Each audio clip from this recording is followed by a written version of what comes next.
तेरा काज बनत बनत बन जाई, गुरु से लगे रहो रे भाई। आपके जीवन में जितने भी काज हैं सब बन जाएंगे, लेकिन गुरु से लगन होना चाहिए,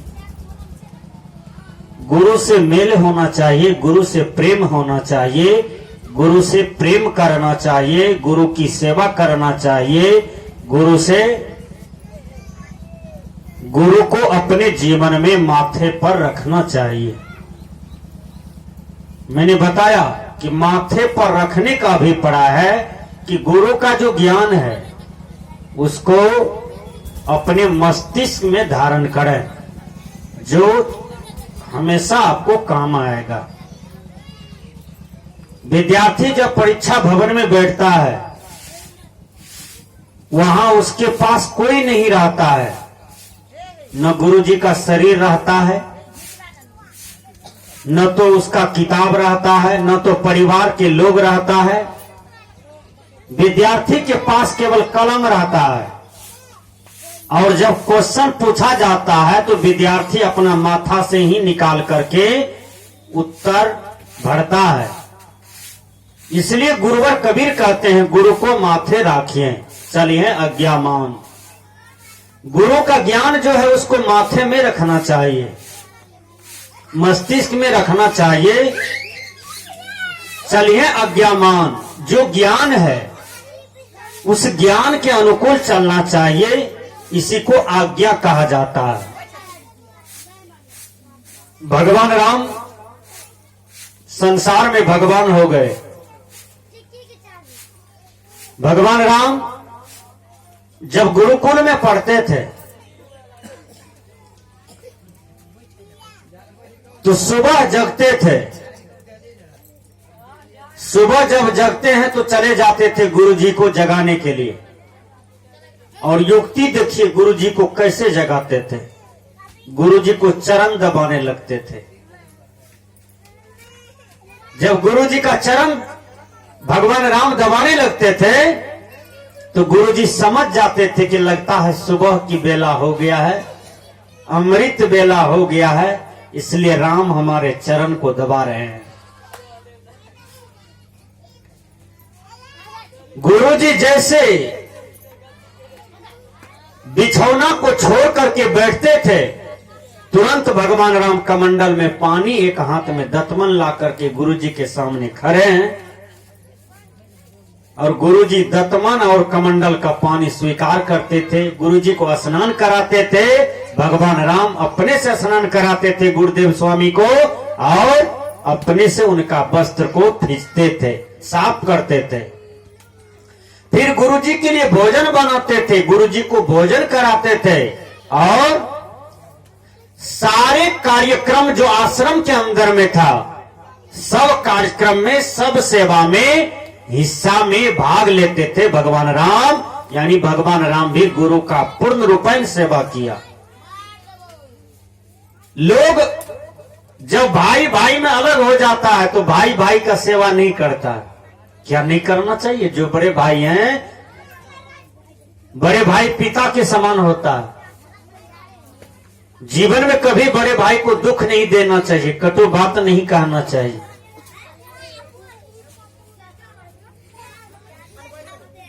धन के लिए मुंह न फेरो, छोटे भाई हो तो सेवा करो बड़े भाई का। लक्ष्मण भगवान राम की सेवा करते थे। वनवास के क्रम में देखिए, भगवान राम के पांव दबाते हैं लक्ष्मण। माता सीता जो भोजन बनाती थी, रसोई का काम करती थी, तो लक्ष्मण भी उसमें भाग लेते थे। उन माता सीता को सहयोग करते हैं। देखिए भाभी और देवर का प्रेम कितना बेजोड़ था, भाई भाई का प्रेम कितना बेजोड़ था। आज हमारे समाज में जब कोई अलग हो जाता है, फर्क हो जाता है, वह यह नहीं सोचता है कि भैया मैं तो धन से, जमीन से, संपत्ति से, टका से अलग हुआ हूं, लेकिन भैया आपसे मैं बहुत प्यार करता हूं, बहुत प्रेम करता हूं।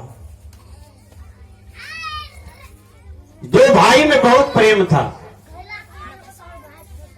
गांव का 2-4-10 आदमी कहा कि ये दोनों में बहुत प्रेम है, कैसे फुटाया जाए, कैसे लड़ाई लगाया जाए, कैसे ये दोनों लड़े, मारपीट करें, अलग हो जाए, फर्क हो जाए, विध्वंस हो जाए। जो समाज में सबसे झगड़ लगाना था वह कहता है, देखो तुम दोनों भाई लड़ते नहीं हो, कभी मजा नहीं आता है। कहा क्या करे बड़े पापा? कहा तुम दोनों की लड़ाई देखने के लिए मेरा आंख तरस गया है। कहा लड़ाई करो, देखेंगे। छोटका भाई चला गया बड़े भैया के पास, कहता है भैया आए दोनों आदमी लड़ना है। कहा क्या बोलते हो, तुम्हारा मती खराब हो गया है? कहा भैया जी मैं सही कह रहा हूं कि आज दोनों भाई को लड़ाई करना है। बहुत आदमी आस लगाए हुए हैं, दोनों भाई के बीच जो प्रेम है ना, प्यार है ना, लड़ाई झंझट जो कभी नहीं होता है, कि ये देखने के लिए लोग तरसे हुए हैं। कहा चलो लड़ाई करते हैं। कहा लड़ाई कैसे होगा? कहा टेबल लाओ, चलो बीच रोड पर टेबल रखो। रखा, वहां घड़ी रख दिया, बहुत कीमती घड़ी था। एक हाथ में डंडा ले लिया और दौड़ करके बड़का भाई आया, घड़ी का एक बगल का फीता पकड़ लिया और कहता है कि रे छोटका, ये घड़ी मेरा है। छोटका उधर से दौड़ करके आया, वो कहता है भैया ये घड़ी तो आप ही का है, हम कहां कहते हैं मेरा है। कहा तब लड़ाई कैसे होगा? तू भी फीता टानो, कहो मेरा है, तब न लड़ाई होगा। किसी संत ने कहा इसको भी अपनाता चल, उसको भी अपनाता चल। आए दुनिया के लोगों कांधे से कांधे मिला के प्रेम के गीत गाता चल, समता के पाठ पढ़ाता चल, एकता के पाठ पढ़ाता चल, समता के पाठ पढ़ाता चल। एक बूढ़ा बाप बीमार पड़ जाता है और उसके पास 4 पुत्र था। चारों पुत्रों को बुलाया और बूढ़ा सोचता है कि हम तो मर जाएंगे, लेकिन एक बहुत बड़ा शिक्षा दे करके जाएंगे। वो बहुत अनुभवी था।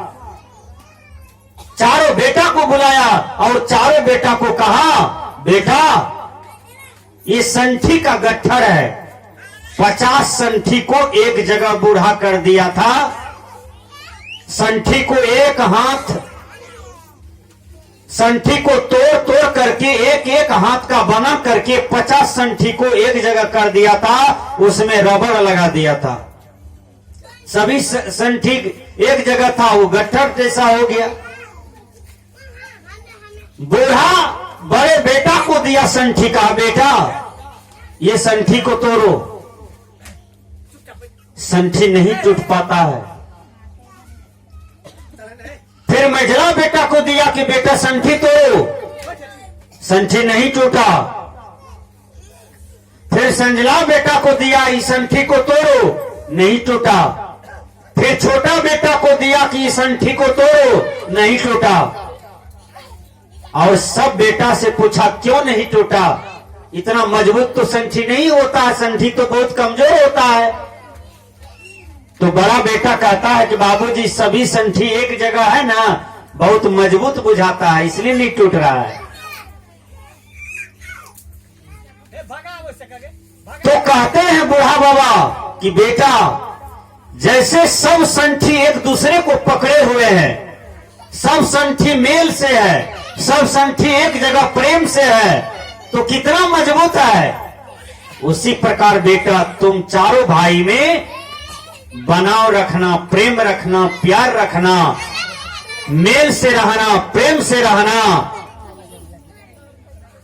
तो तुम चारों भाई मजबूत रहोगे और कोई नहीं तोड़ पाएगा। विचार कीजिएगा। इसी को कहते हैं एकता के गीत गाता चल, समता के गीत गाता चल, प्रेम के गीत गाता चल। आज मनुष्य गीत गाते हैं। गीत गाना भी एक खुशहाली प्रकट करने के समान है। गीत गाना भी एक उत्सव के समान है। गीत गाना भी अपनी अंदर की खुशी व्यक्त करने का पहचान है। विचार कीजिए, जब माताएं लोग शादी विवाह में गीत गाती है तो मैं देखता हूं कि बहुत खुशी रहती है। ये लोग हैं, बहुत खुशी रहती है और रहना भी चाहिए। अभी भजन हो जाए तो उसमें भी आनंद आ जाता है, खुशी आ जाता है। कोई लड़का गीत गाता है तो देखिए वो आनंद से नाचने लगता है। लेकिन बंदी छोड़ कबीर कहते हैं कि तूने संसार में बहुत प्रकार के गीत गाया है, लेकिन आए मेरे दुनिया के लोग, तुम एक बार प्रेम के गीत गाता चल, एकता के गीत गाता चल और समता के पाठ पढ़ाता चल, समता के गीत गाता चल। विचार कीजिए, भाई में सम्मति रखो। हो गया साहब, बैठिए, हमको नहीं चाहिए, नहीं गुरु महाराज को चाहिए, बैठिए। तो भगवान राम में, भरत में, लक्ष्मण में, शत्रुघ्न में प्रेम था। और जब भगवान राम के जीवन में समस्या आई, संकट आया, तो वानरी सेना का देखिए सहयोग लेता है। राम के सहयोग में सुग्रीव जी, अंगद जी, नल नील जी, हनुमान जी, बहुतों वानरी सेना उसके पास चले आए और सत्य में साथ दिए भगवान राम को और असत्य को हरा करके छोड़े, सत्य को जिता करके छोड़ा, असत्य का हार कड़ा करके छोड़ा। इसलिए सज्जनों, गुरुवर कबीर कहते हैं प्रेम के गीत गाता चल। आज हमारे समाज में कमी है तो प्रेम की कमी है। मैं बता देता हूं, भाई भाई में अलग होता है। कारण क्या है? प्रेम चला जाता है तब अलग होता है। धन संपत्ति जगह जमीन बांट करके भाई भाई में अलग हो जाता है।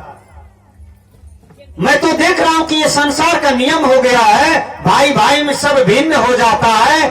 लेकिन मैं एक बात भी बता देता हूं, भगवान राम के चरित्र से शिक्षा लीजिए। जब भरत की मां गद्दी मांग लिया दशरथ से भरत के लिए और राम के लिए 14 वर्ष का वनवास मांग लिया, तो दशरथ तो दे दिया, लेकिन भरत कितना सुंदर भाई था। भरत इतना सुंदर भाई था कि जब पता चला कि हमारे लिए हमारी मां राजगद्दी मांगी है और राम के लिए 14 वर्ष का वनवास मांगा है, तो भरत ननियाल से आकर के और भगवान राम को खोजने जंगल चले जाते हैं। जब जंगल गए, राम भगवान से मिले। या ठन्नी चवन्नी कथी लाभ लो, सब बाबाजी लंग लाभ कर रख दो। तो मैंने कहा भगवान के सामने भरत गए और भरत बहुत रोते हैं कि भैया चलिए, हमको राजगद्दी नहीं चाहिए।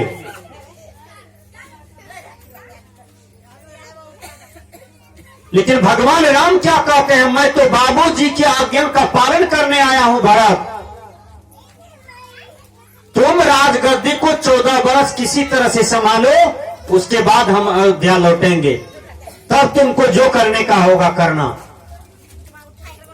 भगवान राम बहुत समझाते हैं भरत को और भरत अंत में समझ गए और भगवान राम के जो चरण का खड़ाम था, खड़ाम लिए और राजगद्दी पर रख करके 14 वर्ष तक वह खड़ाम का पूजा किया, लेकिन भैया के कुर्सी पर नहीं बैठा, श्री राम के गद्दी पर नहीं बैठा, उस गद्दी पर खड़ाम रख दिया, चरण रख दिया। अरे भाई से बैर करने वालों, भाई से दुश्मनी करने वालों, भाई से मुंह फेर करके चलने वालों, आप कहते हो कि मैं हिंदू हूं, मैं रामायण को मानता हूं। तुम कैसे रामायण को मानते हो? यदि रामायण को मानते हो तो भगवान राम को देखो कितना मेल है अपने तीनों भाई से। उसी प्रकार आप भी अपने भाई से मेल रखो, अपने पिता से मेल रखो, अपनी माता से मेल रखो और अपने समाज के लोगों से मेल रखो। मेल जो है, प्रेम जो है, वो बहुत बड़ा चीज है मानव जीवन में।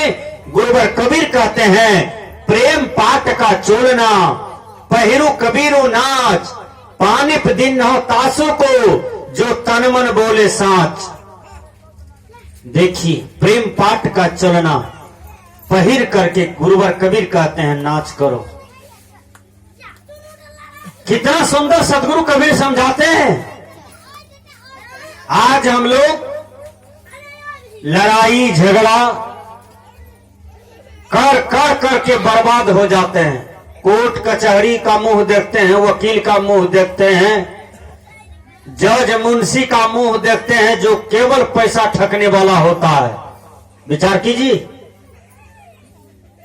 यदि अपने जीवन में हम सहनशीलता को धारण कर लेते हैं, प्रेम को धारण कर लेते हैं, तो विचार कीजिए हमारे जीवन में वैर नाम का चीज नहीं रहेगा, हमारे जीवन में स्वर्ग चला आएगा।